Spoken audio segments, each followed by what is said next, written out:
Hello everyone. ఈరోజు నేను చెప్పబోయే topic engineering drawing. Engineering drawing అనేది ఐటీఐలో మనం తీసుకున్నట్టయితే ఇది మనకు ఒక కొన్ని ట్రేడ్లలో సబ్జెక్ట్గా గాను, ఇంకా కొన్ని ట్రేడ్లలో ఇది ప్రాక్టికల్గా వ్యవహరించడం జరుగుతుంది. ఉదాహరణకు మనం తీసుకుంటే డ్రాఫ్ట్స్మెన్ సివిల్, డ్రాఫ్ట్స్మెన్ మెకానికల్,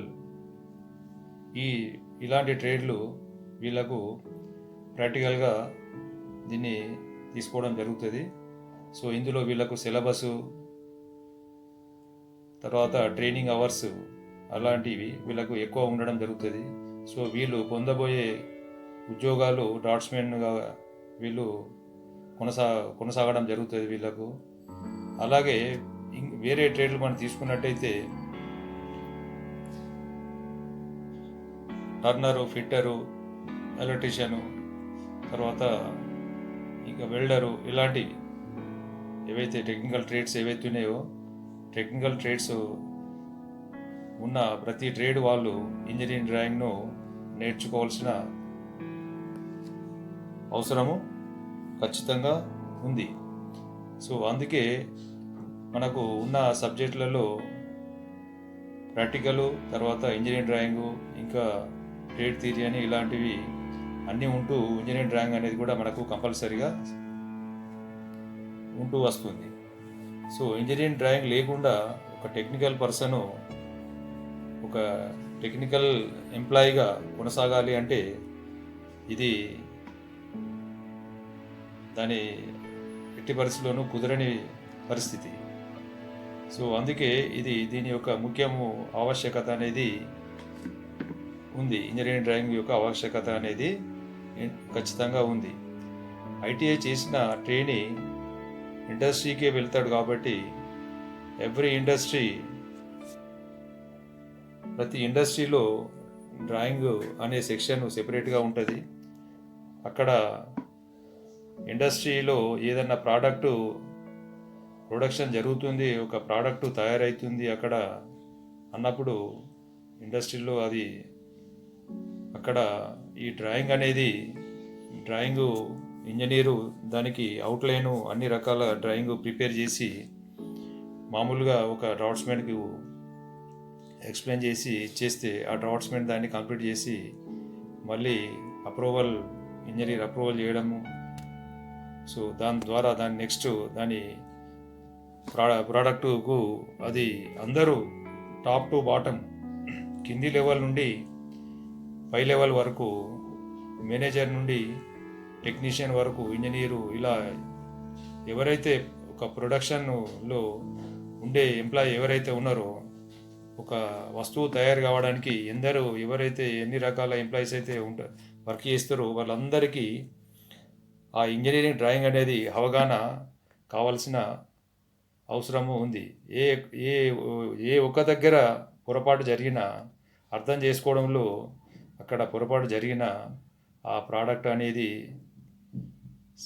సరి అయిన విధంగా తయారు కావడం జరగదు. సో అలా జరిగినప్పుడు క్వాలిటీ అనేది డ్యామేజ్ కావడం జరుగుతుంది. క్వాలిటీ లేకుండా ప్రోడక్ట్ తయారైతే ఇండస్ట్రీకి బ్యాడ్ నేమ్ రావడం జరుగుతుంది. సో దీనికి ఈ డ్రాయింగ్ మీద పైనే మన ఒక ఇండస్ట్రీ అనేది కంప్లీట్గా ముడిపడి ఉండడం జరుగుతుంది. సో ఇక్కడ మనము కాబట్టి ఇంజనీరింగ్ డ్రాయింగ్ కంపల్సరీగా ఒక టెక్నికల్ పర్సన్ సరి అయిన లెవెల్లో ఒక రేంజ్లో నాలెడ్జ్ ఖచ్చితంగా తెచ్చుకోవాల్సిన అవసరం ఉంది. ఇంజనీరింగ్ డ్రాయింగ్ నాలెడ్జ్ అనేది లేకపోతే ఒక టెక్నికల్ ఎంప్లాయీగా కొనసాగడం అనేది కుదరదు. సో కాబట్టి ఇంజనీరింగ్ డ్రాయింగ్ను బాగా అవగాహన చేసుకొని దీన్ని సరైన విధంగా డ్రాయింగ్ అనేది చేస్తూ పోతే ఇది అన్నిటికంటే చాలా ఇంట్రెస్టింగ్గా ఉంటుంది. ఒకసారి దీనిలో ఇన్వాల్వ్ అయితే మనకు టైము కూడా మనకు తెలియనంత గడిచిపోవడం కూడా జరుగుతుంది. సో అంత ఇంట్రెస్టింగ్గా ఉంటుంది ఇంజనీరింగ్ డ్రాయింగ్ అనేది. సో ఇక్కడ మనము డ్రాయింగ్ అనేది చూసినట్టయితే డ్రాయింగ్లో రెండు విధాలైన డ్రాయింగ్లు మనం చెప్పుకోవచ్చు. ఒకటి ఆర్టిస్టిక్ డ్రాయింగు, రెండవది ఇంజనీరింగ్ డ్రాయింగ్. సో ఈ ఆర్టిస్టిక్ డ్రాయింగ్ అనేది ఇది ఎప్పటి నుండో ఉన్న ఆర్ట్ అనేది వేయడం అనేది ఒక బొమ్మ, ఒక ఫిగర్ను మనము ఆర్ట్ చేయడము, ఇమాజిన్ చేసి ఆర్ట్ చేయడం అనేది ఇది ఒక పద్ధతి అయితే, సో ఇక్కడ మనము ఇంజనీరింగ్ డ్రాయింగ్లో ఇది ఒక సిస్టమేటిక్ పద్ధతిలో ఒక దీనికి ఒక సర్టెన్ రూల్స్, కండిషన్స్ అనేటివి ఉంటాయి కాబట్టి దీనికి ఇది ఎక్కడైనా కూడా, ఏ దేశంలో అయినా కూడా ఇది అర్థం చేసుకునే విధంగా ఎక్కడ ఇక్కడ ఉన్న ఇంజనీరు ఒక డ్రాయింగ్ను ఇంకొక కంట్రీకి పంపిస్తే అక్కడ ఇంజనీర్ కూడా ఈజీగా దాన్ని అర్థం చేసుకునే విధంగా ఇది ఇంటర్నేషనల్ యూనివర్సల్ లాంగ్వేజ్ అని కూడా దీన్ని చెప్పచ్చు. సో ఇక్కడ అలా అర్థం చేసుకోవాలి అంటే దీనికి రూల్స్ అనేటివి ఉంటాయి కాబట్టి ఖచ్చితంగా ఆ రూల్స్ను పాటిస్తూ ప్రతి దానికి ఒక మీనింగ్ అనేది ఉంటుంది దీంట్లో. సో ఆ రూల్స్ పాటిస్తూ మనము ఆ డ్రాయింగ్ మనము గీయగలిగినప్పుడే సో అది 100% పర్ఫెక్ట్ డ్రాయింగ్ కింద మనము చెప్పుకోవచ్చు. సో ఇక్కడ చిన్న ఎగ్జాంపుల్ మనం తీసుకుంటే, ఒక లైన్ మనము థిక్గా గీయాల్సిన చోట మనము లైట్గా థిన్ లైన్ గీసినాం అనుకోండి. సో అలా గీసుంటే సో అక్కడ థిక్ లైన్కు మీనింగ్ వేరే ఉంటుంది, థిన్ లైన్కు మీనింగ్ వేరే ఉంటుంది. సో సో అక్కడ అర్థం అనేది వేరే అయిపోయి అక్కడ మొత్తం వేరే ఇబ్బందులు అనేది రావడం జరుగుతుంది కాబట్టి సో ఇట్లా దీంట్లో కొన్ని rules regulations as per BIS standard, bureau of Indian standards ప్రకారంగా మనకు కొన్ని రూల్స్ అనేటివి ఉంటాయి. సో ఆ రూల్స్ను మనము పాటిస్తూ డ్రాయింగ్ మనము కంప్లీట్ చేసినట్టయితే అప్పుడు సరి అయిన డ్రాయింగ్ మనము కంప్లీట్ చేసిన వాళ్ళం అవుతాము. సో ఇక్కడ కొందరు ట్రైనీస్, మనం ITI గురించి మనం చర్చిస్తున్నాం కాబట్టి ఇక్కడ కొందరు ట్రైనీస్లో వాళ్ళకు ఉన్న సబ్జెక్ట్స్లలో డ్రాయింగ్ కూడా ప్రధానమైనది కాబట్టి ట్రైనీస్ వీళ్ళు మామూలుగా ఆర్టిస్టిక్ డ్రాయింగ్ కొందరికే స్కిల్ అనేది వాళ్ళకు బై స్వతహాగా వాళ్ళకు జీన్స్లో కొందరికి ఆర్ట్ అనేది ఉంటుంది, వాళ్ళు ఆర్టిస్టిక్ డ్రాయింగ్ వాళ్ళు ఈజీగా గ్రాస్ప్ చేసుకోగలుగుతున్నారు. సో కొందరు వాళ్ళకు ఫిగర్స్ వేయడంలో కొద్దిగా ఇబ్బందిగా ఉన్న వాళ్ళు మొదటి నుంచి దీన్ని నెగ్లెక్ట్ చేస్తూ, సో దీన్ని మొట్టమొదటి నెగ్లెక్ట్ చేస్తే దీన్ని అలానే నెగ్లిజెన్స్తోని సబ్జెక్టు టోటల్గా కుంటుపడే ప్రమాదము అనేది వస్తూ ఉంది. సో దీనికి నేను ట్రైనీస్కు విన్నవించుకునేది ఏమంటే, మీరు మొట్టమొదటి నుండే దీనిపైన కాన్సన్ట్రేట్ చేయగలిగితే ఈ సబ్జెక్టు అనేది చాలా ఇంట్రెస్టింగ్గా ఉంటుంది. సో ఇది మీకు ఫ్యూచర్లో కూడా దీంతో మీకు ఈజీగా మీరు జాబ్లో రాణించడంలో కూడా ఈజీ మార్గము జరుగుతుంది. సో ఇంజనీరింగ్ డ్రాయింగ్లో మీకు ఎంత ఎక్కువ నాలెడ్జ్ ఉంటే అంతగా మీరు ముందుకు పోగలుగుతారు, మీలో స్కిల్ ఇంప్రూవ్మెంట్ కూడా ఈజీగా చేసుకోగలుగుతారు. సో దీంతో మీరు భవిష్యత్తులో మంచి టెక్నీషియన్గా, మంచి ఎంప్లాయీగా మీరు మన్ననలు పొందే అవకాశం ఉంటుంది. కాబట్టి ఇంజనీరింగ్ డ్రాయింగ్ని నేను రిక్వెస్ట్ చేసేది ఏంటంటే, ఇంజనీరింగ్ డ్రాయింగ్ని మీరు ఎట్టి పరిస్థితుల్లోనూ నెగ్లెక్ట్ చేయకుండా ఇప్పుడు మనం ఉన్న టైంలో ఇప్పుడు మీకు ఎక్కువ టైము, మీకు లీజర్ టైం అనేది ఉంది. సో ఏవైతే మాకు పెండింగ్ డ్రాయింగ్స్ ఏవైతే ఉన్నాయో వాటిని ఇప్పుడు మీరు ఒక డ్రాయింగ్స్ను మీరు గీస్తూ పోతుంటే ఇప్పుడు మీకు ఈజీగా దీని నుండి మీకు టైం తెలియకుండా మీకు ఈ రోజులు మామూలుగా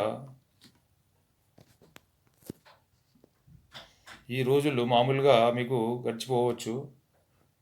గడిచిపోతుంది. సేమ్ టైం మీకు ఒక డ్రాయింగ్ మీద మీకు మంచి కాన్ఫిడెన్స్, ఒక కమాండింగ్ అనేది కూడా వస్తుంది.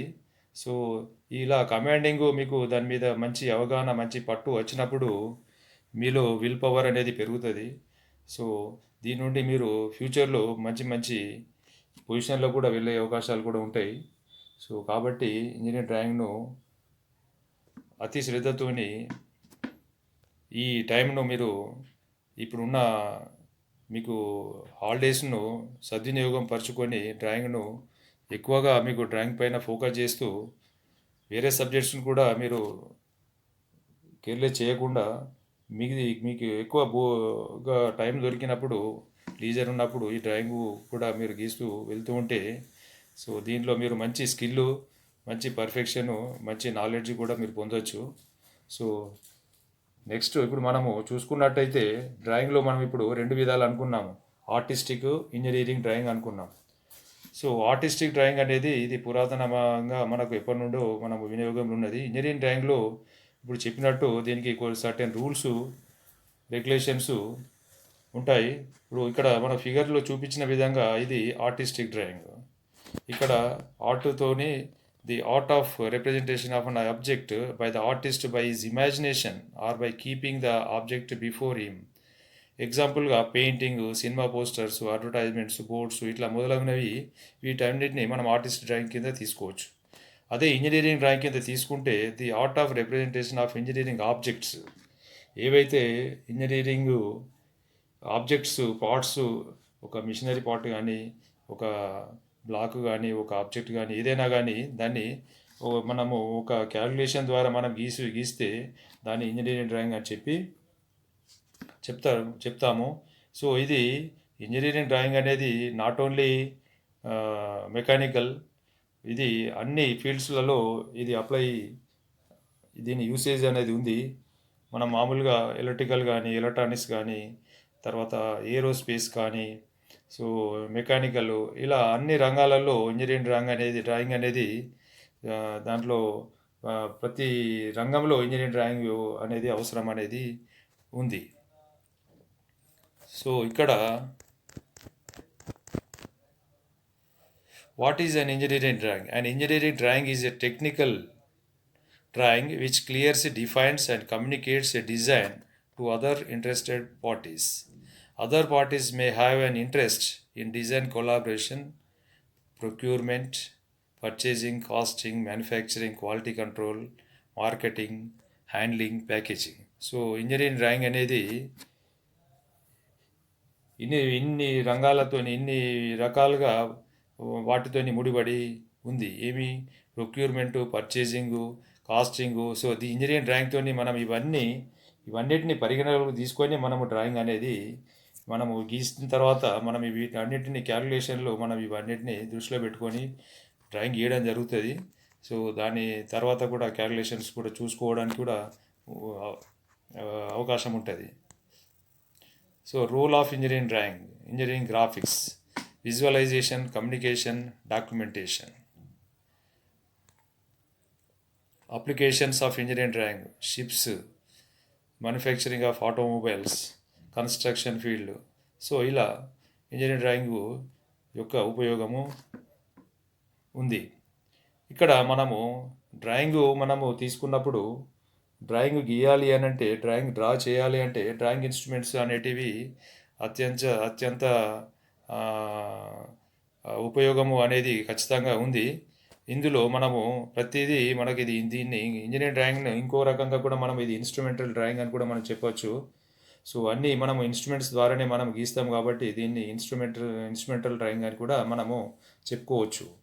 సో ఇక్కడ మనకి వాడే ఇన్స్ట్రుమెంట్స్ దీంట్లో ప్రధానంగా drawing board, drawing sheet holder, set squares 45 degrees and 30, 60 degrees, large size compass, small bow compass, large size divider, small bow divider, scales 6 inches and 12 inches, protractor, French curve, drawing pencils H2H, HB, sandpaper, eraser, drawing pins and clips, cello tape, duster or handkerchief, drafting machine, mini drafter, sketchbook, roller scale, pencil sharpener, sheet folder ఇలాంటి drawing instrument అనేటి వీటన్నిటిని మనము సరైన విధంలో మనము వాడుతూ దీని conditions rules ఏవైతే మనకు బిఐఎస్ ఇంటర్నేషనల్ స్టాండర్డ్స్ ఏవైతే ఉన్నాయో ఆ స్టాండర్డ్స్ మనము మెయింటైన్ చేస్తూ ప్రతి ఇన్స్ట్రుమెంట్ను సరి అయిన పద్ధతిలో మనం వాడగలిగితే క్వాలిటీ ఆఫ్ డ్రాయింగ్ అనేది ఖచ్చితంగా వస్తుంది. సో దానికి అదే కాకుండా అన్నిటికంటే అతి ముఖ్యమైన విషయం ఏంటంటే ఎవరైతే డ్రాయింగ్ గీస్తుంటారో వాళ్ళకు చాలా ఓపిక అనేది పేషెన్సీ అనేది చాలా అవసరము. సో దీన్ని ఎంత ఓపికతోని మనము గీయగలిగితే అంత క్వాలిటీ అనేది అంత నాలెడ్జ్ అనేది రావడం అనేది జరుగుతుంది. సో ఇక్కడ ఉన్న ఇన్స్ట్రుమెంట్స్లో ఇవన్నిటిని మనము డ్రాయింగ్ ఆ, లో మనము ఉపయోగిస్తాము.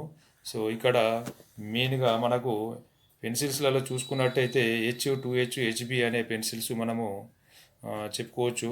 సో ఇక్కడ హెచ్ పెన్సిల్ ఒక ఒక ప్లేస్లో మనం వాడితే 2H పెన్సిల్ ఇంకో ప్లేస్లో హెచ్బి పెన్సిల్ ఇంకో ప్లేస్లో మనము ఇలా వాడతాము. సో ఇక్కడ హెచ్ అనేది మీడియము లైన్స్కు మనము వాడచ్చు. 2H అనేది థిన్ లైన్స్కు, అలాగే హెచ్బి పెన్సిల్ అనేది థిక్ లైన్స్కు మనము వాడుతుంటాము. సో ఇలా వాడుతూ ఒకవేళ మనకు స్కిల్ ఎక్కువ వచ్చిన తర్వాత మనం ఒకే పెన్సిల్తో మనం డ్రాయింగ్ కంప్లీట్ చేసుకోవాలనుకుంటే హెచ్ పెన్సిల్తో మనము అలా కూడా చేసుకోవచ్చు.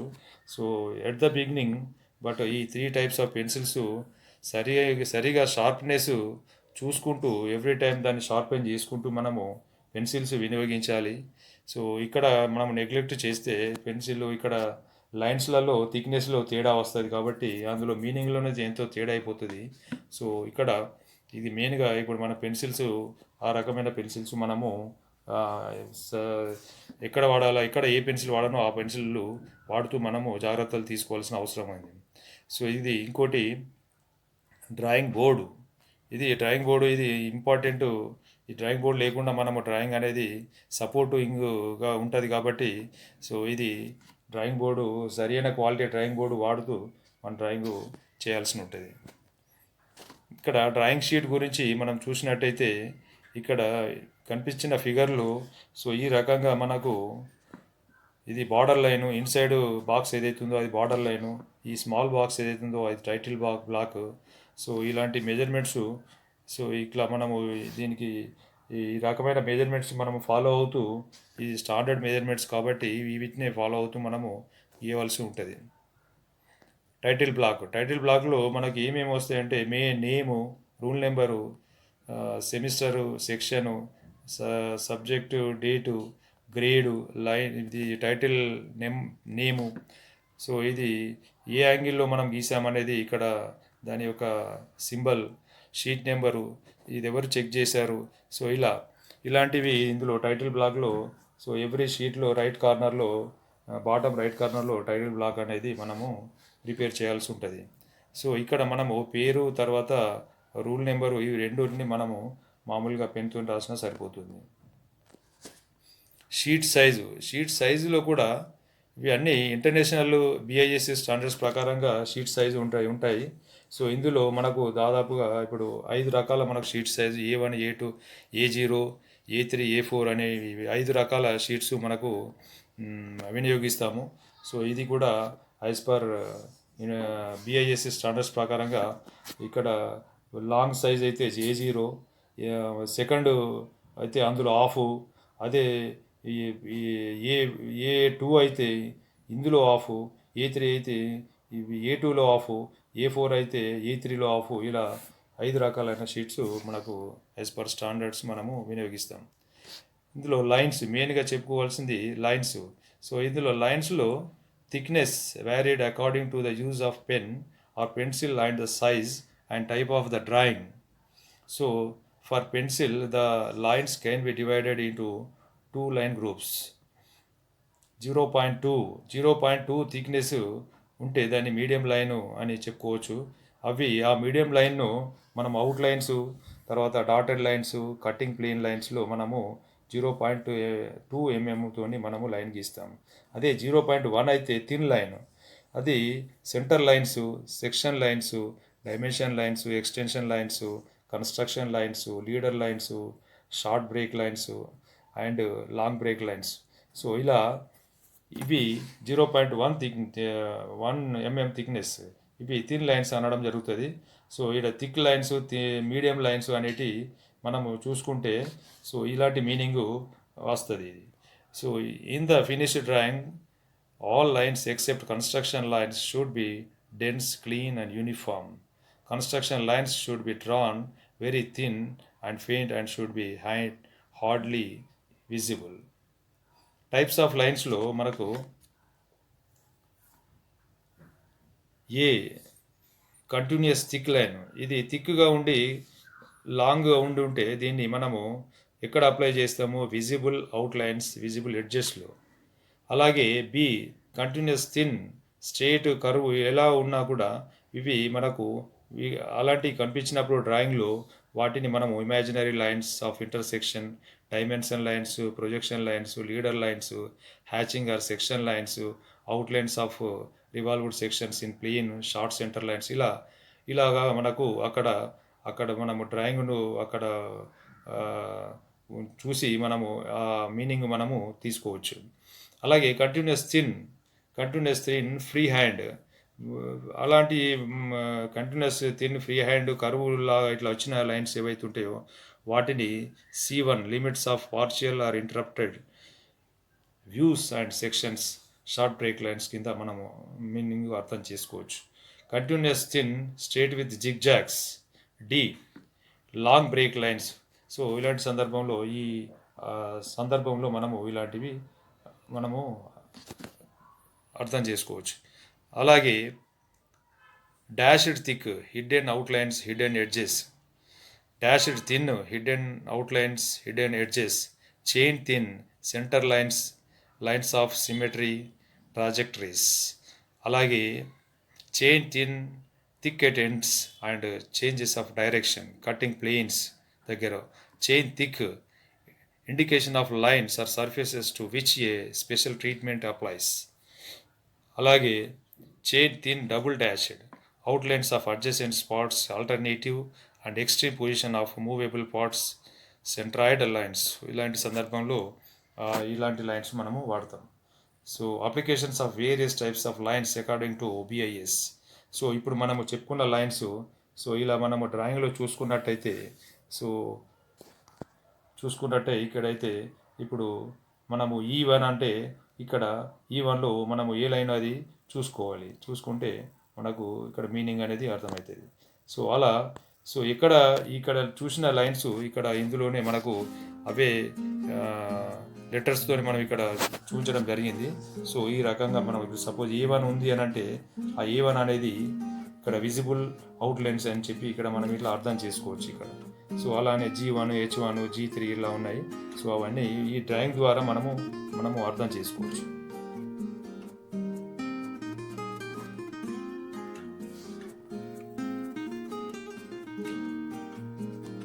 టైప్స్ ఆఫ్ లైన్స్లో ఇలా ఉంటాయి. అలాగే లెటరింగ్లో మీరు అందరూ ఆల్రెడీ లెటరింగ్ ప్రాక్టీస్ అనేది చేశారు. సో ఇది కూడా ప్రతిదీ మనకు as per BIS recommended BIS ప్రకారంగానే మనము ఇవ్వాల్సి ఉంటుంది. సో దీనికి writing of titles, dimensions, notes and other important particulars on a drawing is lettering. So మనకు లెటరింగ్ అనేది మనకి ఇలాంటి సందర్భంలో టైటిల్స్ రాసేటప్పుడు, డైమెన్షన్స్ ఇచ్చేటప్పుడు, తర్వాత నోట్స్, ఇంకేదైనా ఇంపార్టెంట్ ఇన్ఫర్మేషన్, షార్ట్ ఇన్ఫర్మేషన్ ఏదన్నా మనము డ్రాయింగ్ షీట్లో ఇవ్వాలనుకుంటే లెటరింగ్ అనేది అవసరం వస్తుంది. సో దానికి కూడా మనము అన్ని ఒక స్టాండర్డ్స్ ప్రకారంగానే మెయింటైన్ చేయాల్సి ఉంటుంది. The thickness of the line of the letter is obtained in 1 stroke of the pencil. Single stroke అంటే ఒక సింగిల్ లైన్ ద్వారా మనం ప్రిపేర్ చేస్తే దాన్ని సింగిల్ స్ట్రోక్ అంటాము. వర్టికల్ అంటే కంప్లీట్ 90 degreesలో మనము లెటర్స్ రాస్తే వర్టికల్ అంటాము. అలాగే ఒక 75 degrees ఇంక్లైన్తో మనము విత్ ద హారిజాంటల్ మనము అలా ఇంక్లినేషన్తో రాసేదాన్ని ఇంక్లైన్ అంటాము. సో ఇలా లెటరింగ్ అనేది చేస్తాము. The spacing between two letters should not necessarily equal. The letters should be so placed that they do not appear too close together, too much apart. So size of alphabets for drawings, main titles అయితే 6 to 8 mm వాడచ్చు. So sub titles అయితే 3 to 6 mm వాడచ్చు. Notes, dimensions, figures etcetera ఇలాంటివి ఉంటే 3 to 5 mm మధ్యలో మనము తీసుకోవచ్చు. So drawing number మనము డ్రాయింగ్ నెంబరు మనం వేసే చోట 10 to 12 mm మనము హైట్ మనము యూజ్ చేయొచ్చు. సో ఇలాంటి లెటరింగ్ అనేది ఈ రకంగా ఇలాంటి లెటర్స్ మనం ఒక ప్రింటర్ లెటర్స్ ఇది మనం మామూలుగా ఒక టెక్స్ట్ బుక్లో ప్రింటింగ్ ఎలా ఉంటుందో, ఏ అంటే ఎలా ఉంటుంది, బి అంటే ఎలా ఉంటుంది, 1 2 3 ఎలా ఉండవు, ఇలా ఇక్కడ మనకు కనిపించిన విధంగా ఇలాంటి లెటర్సే మనము యూజ్ చేయాల్సి ఉంటుంది. రఫ్ నోట్బుక్లో రాసినట్టుగా మనం రాయడానికి లేదు. Dimensioning the art of writing the various sizes or measurement on the finished drawing of an object. So dimensioning అంటే ఇది డైమెన్షనింగ్ అనేది డ్రాయింగ్ చేయడము అనేది ఒకటైతే డైమెన్షనింగ్ ఇవ్వడం అనేది ఇంకొక పద్ధతి. సో ఇక్కడ డైమెన్షనింగ్ ఇవ్వకుండా మన డ్రాయింగ్ను మనము ఎట్టి పరిస్థితుల్లోనూ మనం ముగించడానికి లేదు. సో ఇక్కడ డైమెన్షనింగ్ ఉంటేనే అది ఆ డ్రాయింగ్ అనేది కంప్లీట్గా ఫుల్ఫిల్ అయినట్టుగా మనము చెప్పుకోవచ్చు. సో ఇది డైమెన్షనింగ్లో కూడా ఇచ్చే విధానాలు పద్ధతులు అనేటివి ఉన్నాయి. సో దీంట్లో ఆ పద్ధతి ప్రకారంగానే మనము BIS స్టాండర్డ్స్ ప్రకారంగా డైమెన్షనింగ్ ఇవ్వాల్సి ఉంటుంది. So notation of dimensioning. So ఇక్కడ ఏ డైమెన్షనింగ్ లైన్కు ఏ పేరు అనేది ఇక్కడ మనకు యారోస్లో మనకు ఎక్స్టెన్షన్ లైన్ అంటే ఇక్కడ డైమెన్షన్ లైను, డైమెన్షన్ ఫిగరు, తర్వాత యారో హెడ్, ఇక్కడ లీడర్ లైను, సింబలు, సో ఇలాంటి చూపించడం జరిగింది. వీటిని దృష్టిలో పెట్టుకొని ఈ విధంగా మనము డ్రాయింగ్ చేస్తాం. సో ఇక్కడ డైమెన్షన్ లైన్ అంటే thin continuous line used to indicate the measurement. అలాగే ఎక్స్టెన్షన్ లైన్ అంటే thin continuous line extending beyond the outline of the object. అలాగే యారో హెడ్ అంటే uses to terminate the dimension line length is to width ratio 3:1. Arrow head నేను arrow head గురించి చెప్పాలంటే arrow head 3:1 రేషియోలో arrow head ఇవ్వాల్సి ఉంటుంది. So కొందరు నేను అబ్జర్వ్ చేసినప్పుడు యారో హెడ్స్ ఎట్లా పడితే అట్లా ఇవ్వడం జరుగుతుంది. సో ఇది మనం అనుకున్నట్టు చేయడానికి లేదు కాబట్టి దీనికి 3:1 అనే రేషియోలో అన్ని యారో హెడ్స్ ఒకే విధమైన షేప్లో ఉండేటట్టుగా చూసుకొని అప్రాక్సిమేట్లీ మనం మెజర్ చేయకుండా కూడా బై ప్రాక్టీస్తోని మనం 3:1 రేషియోలో అన్నీ ఒకే షేప్లో వచ్చేటట్టుగా చూసుకొని మనము యారో హెడ్స్ ఇవ్వాలి. సో ఇవన్నిటి విషయంలో మనము ఎప్పటికప్పుడు ప్రతి విషయంలో మనం కేర్ తీసుకున్నట్టయితే డ్రాయింగ్ క్వాలిటీ అనేది వస్తుంది.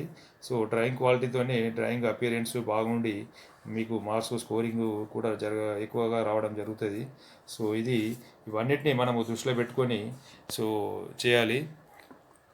Leader thin continuous line connecting A note or a dimension figure with the feature to which it is applied, terminated by arrowhead or dot symbol, the representation of any object by some mark on the drawing. So ఇది ఈ రకంగా మనము lining dimensioning అనేది ఇవ్వడం జరుగుతుంది. Units of dimensioning. So డైమెన్షన్లో మనము ఏం units వాడతాము, ఎక్కువగా మనము వాడుతున్నవి మిల్లీమీటర్స్ వాడడం జరుగుతుంది. The ways of placing the dimension in a series. So ఇక్కడ మనకు డైమెన్షనింగ్లో ఏ రకమైన డైమెన్షనింగ్ మనం ఫాలో కావచ్చు అనేది ఇక్కడ మనం 2 ఫిగర్లు కనిపిస్తున్నాయి. ఇక్కడ chain dimensioning, parallel dimensioning. So ఇలా సైడ్ బై సైడ్ మనం ఇలా ఇస్తే దీన్ని చైన్ డైమెన్షనింగ్ అంటాము. అదే ఒక వన్ సైడ్ నుంచి మనము తీసుకొని అది కంప్లీట్గా మనము అక్కడ నుండి మనం ఇచ్చుకుంటూ పోతే దాన్ని ప్యారలల్ డైమెన్షనింగ్ అనేది చెప్పడం జరుగుతుంది. So the ways of placing the dimension in series. So ఇట్లా కంబైన్డ్గా డైమెన్షనింగ్ అంటే ఇలా కంబైన్డ్గా ఇలా లెఫ్ట్ సైడ్లో చూపించిన ఫిగర్లో ఉన్నట్టుగా అట్లా.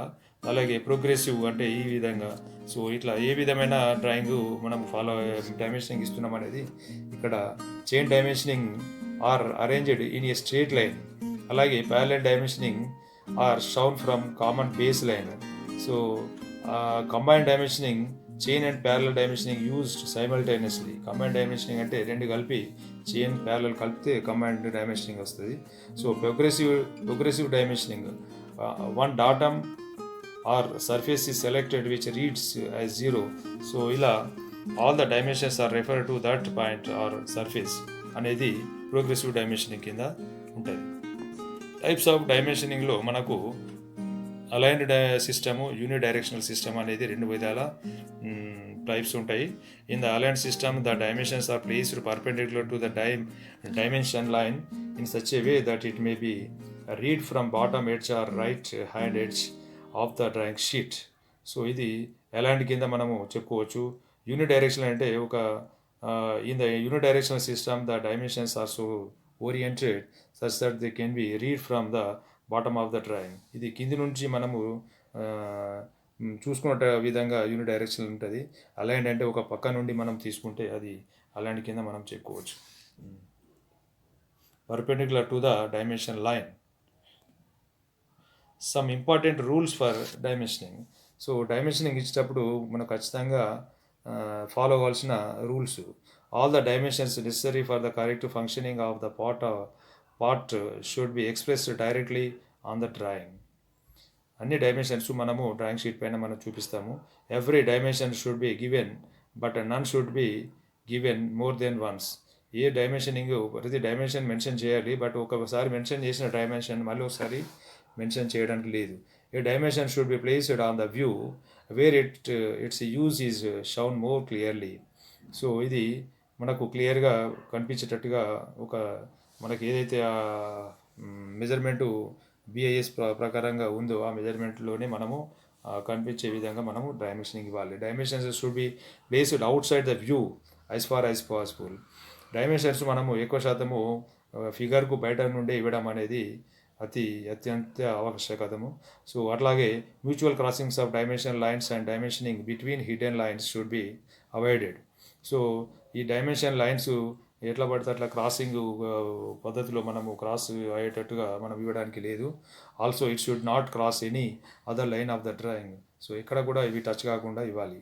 సో అండ్ అవుట్లైన్ ఆర్ ఈ centre line should never be used as a dimension line. A centre line may be extended to serve as an extension line. So ఇక్కడ extension line and outline or centre line should be never be used as a dimension line. So outline centre line మనము ఒక dimension line కింద తీసుకోరాదు. Centre line may be extended to serve as an extension line. అంతే, centre line మనము extension line లాగానే. So aligned system of dimensioning is recommended. ఎక్కువగా మనము వాడాల్సిన ఏ సిస్టమ్ మనం వాడితే బెటర్ అని చెప్పుకుంటే అలైన్డ్ సిస్టమ్ను మనము రికమెండ్ చేసుకోవాలి. మనము వినియోగిస్తే better. So dimension lines should be drawn at least 8 mm away from outlines and from each other. So dimension line మనం ఇవ్వాలి అంటే అట్లీస్ట్ ఒక 8 mm దూరం నుండి మనము డైమెన్షన్ లైన్ ఫిగర్ నుండి అంత దూరంలో ఇవ్వాల్సి ఉంటుంది. The extension line should be extended by about 3 mm beyond the dimension line. So extension line మనము 3 mm ఎక్స్టెన్షన్ లైన్కు డైమెన్షన్ లైన్కు గ్యాప్ ఇవ్వాలి. So when the space is too narrow, the arrowhead may be placed outside. Also, a dot may be used to replace an arrowhead. So ఇక్కడ మనకు circle ఇచ్చారు. సర్కిల్లో మనము dimensions కూడా ఇవ్వాలి కాబట్టి సర్కిల్ తర్వాత కర్వ్స్ ఉన్నాయి. సో ఇలాంటి సందర్భంలో రేడియస్ మనకు డయామీటర్ అనేది చూపించాల్సి వచ్చినప్పుడు సో ఈ రకంగా మనము డైమెన్షనింగ్ ఇవ్వాలి. సో అలాగే ఇక్కడ తక్కువ మెజర్మెంట్ ఉన్నప్పుడు మనం అవుట్ సైడ్ నుంచి కూడా యారో హెడ్స్ చూపించి కూడా మనం ఇవ్వచ్చు. సో ఒకవేళ ఎక్కువ ఉంటే మాత్రము మనం ఇన్సైడ్ అది మిడిల్లో మనం ఇవ్వాలి.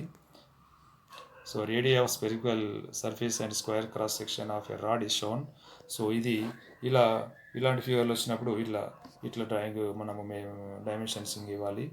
So method of dimensioning of chamfer. మనకు మిషనింగ్ అప్పుడు లేత్లో మనం ఎక్కువగా మనము చాంఫరింగ్ రౌండ్ జాబ్లో చేస్తాము. అలాంటి అక్కడ మనము స్కెచ్ కానీ డ్రాయింగ్ కానీ మనము అవగాహన చేసుకోవాలన్నా మనం గీయాలన్నా కూడా సో ఇలా మనము చాంఫరింగ్ డైమెన్షనింగ్ ఇవ్వాలి. సో అలాగే dimensioning of tapered surface. So టేపరింగ్కు వచ్చినప్పుడు ఇలా చేయాల్సి ఉంటుంది.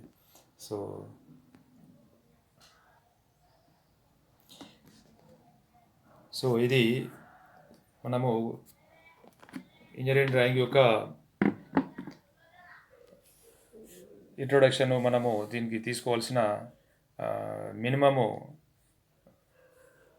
జాగ్రత్తలు, రూల్స్ అండ్ రెగ్యులేషన్స్ మనం ఇప్పటికీ చర్చించుకోవడం జరిగింది. సో దీన్ని మీరు ప్రాక్టీస్ చేస్తూ డ్రాయింగ్ అనేది బాగా అవగాహన చేసుకుంటూ డ్రాయింగ్ అనేది ఇంతకుముందుకు నేను మొట్టమొదటిగా చెప్పినట్టు డ్రాయింగ్ అనేది ఇది నెగ్లెక్ట్ చేయాల్సిన సబ్జెక్ట్ కాదు. నెగ్లెక్ట్ చేస్తే మీరే ప్రమాదంలో పడే అవకాశం ఉంది. ఎందుకనంటే ప్రతిదీ దీంతోనే డ్రాయింగ్తోనే ముడిపడి ఉంది. ఏ ఇండస్ట్రీ కానీ ఏదైనా కానీ నేను ఇందాక చెప్పినట్టు. సో ఇది మీరు డ్రాయింగ్ నాలెడ్జ్ అనేది కంపల్సరీగా అవగాహన చేసుకొని మీరు సరి అయిన రూల్స్ పాటిస్తూ డ్రాయింగ్ను ఫుల్ఫిల్ డ్రాయింగ్లో మీరు కాన్ఫిడెన్స్ వచ్చే విధంగా మీరు ప్రాక్టీస్ చేస్తారని ఆశిస్తూ ఆఖరిగా ఒక విషయాన్ని మీ ముందు చెప్పి నా టాపిక్ను ముగిస్తాను. ఇక్కడ మనకు ఇంజనీరింగ్ కాలేజీలో తర్వాత పాలిటెక్నిక్ కాలేజీలో మనకు కూడా ఐటీఐలో ఇంజనీరింగ్ డ్రాయింగ్ అనేది ఉంది. అక్కడ మామూలుగా ఇంజనీరింగ్ కాలేజీలో పాలిటెక్నిక్ కాలేజీలో నేను అబ్జర్వ్ చేసినాను.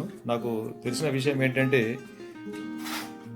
వాళ్ళు స్టూడెంట్స్ ఏం చేస్తారంటే ఇంజనీరింగ్ వాళ్ళకు నెగ్లిజెన్సీ అనేది చేసుకొని వాళ్ళ సబ్జెక్ట్ను పాస్ కాకుండా ఫైనల్ ఇయర్ వరకు మిగతా సబ్జెక్ట్స్ అన్ని పాస్ అయ్యి కూడా ఒక ఇంజనీరింగ్ డ్రాయింగ్ అనే సబ్జెక్టు పాస్ కాకుండా వాళ్ళు ఆఖరిగా వాళ్ళు ఒక ఇయర్ కూడా అలా 1 or 2 years కూడా వేస్ట్ చేసుకున్న సందర్భాలు నాకు తెలుసు అవి.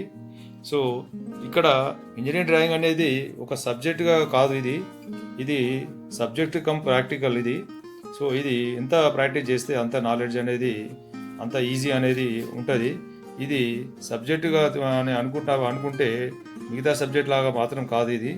ఎందుకనంటే సబ్జెక్టు అనేది మామూలుగా థియరీ మనం చదువుకొని అప్పటికప్పుడు మెయిన్ పాయింట్స్ చదువుకొని మనం పాస్ కావచ్చు, కానీ ఇంజనీరింగ్ డ్రాయింగ్ అప్పటికప్పుడు ప్రాక్టీస్ చేసుకొని మనం పాస్ కాలేము. దీనికి ఎంత టైం ఇవ్వాలనో అంత టైం ఇస్తేనే దీనిలో ప్రాక్టీస్ అనేది వస్తుంది, కాన్ఫిడెన్స్ అనేది వస్తుంది, నాలెడ్జ్ అనేది వస్తుంది. సో పాస్ కావడానికి ఈజీనెస్ అనేది వచ్చేస్తుంది. సో ఈ రకంగా ఇబ్బంది ఉంది కాబట్టి దీన్ని మన ఐటీఐలో కూడా ఇలాంటి ఇబ్బంది ఉంది. మనకు ఎగ్జామ్స్ అప్పుడు నేను చూశాను, అది అందరికీ తెలిసిన విషయమే. సో మొట్టమొదటిగా నెగ్లెక్ట్ చేసిన వాళ్ళు ఇంజనీరింగ్ డ్రాయింగ్ ఎగ్జామ్ రోజు చాలా ఇబ్బంది పడ్డ సందర్భాలు కూడా నేను చూశాను. సో కాబట్టి మీరు ముందు నుంచే జాగ్రత్త తీసుకుంటే ఇంజనీరింగ్ డ్రాయింగ్ అనేది పాస్ కావడం అనేది అంత పెద్ద కష్టమైన పని ఏం కాదు. సో ఈ రకంగా మీరు అన్నిటినీ దృష్టిలో పెట్టుకొని ముందు నుంచే జాగ్రత్త పడి ఇంజనీరింగ్ డ్రాయింగ్ అనే సబ్జెక్ట్లో మీరు మంచి నాలెడ్జ్ సంపాదించి మీరు ముందుకెళ్తారని ఆశిస్తూ